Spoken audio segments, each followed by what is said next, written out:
So in my introduction, the biblical definition of joy says that joy is a feeling of good pleasure and happiness that is dependent on who Jesus is rather than on who we are or what is happening in our lives. So joy comes from the Holy Spirit, abiding in God's presence, and from hope in His Word.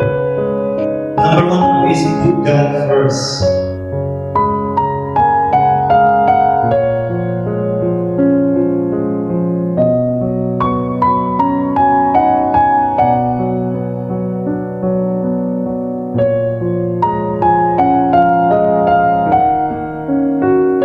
Full obedience and let God lead the way.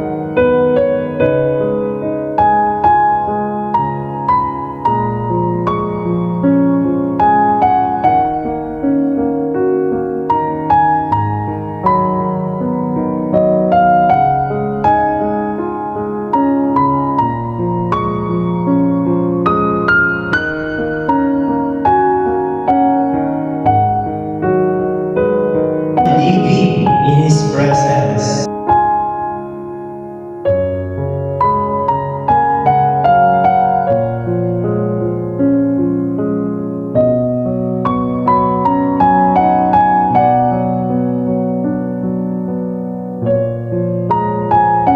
Is move forward and not turning back.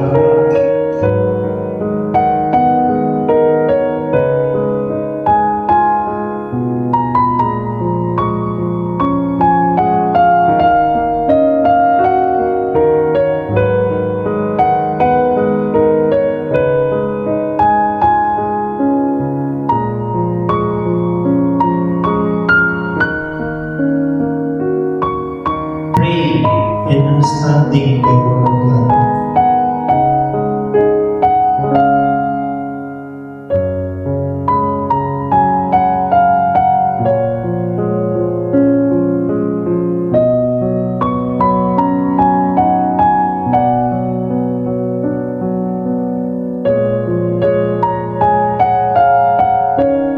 But what is more important is reading and allowing the Holy Spirit to move to understand the purposes.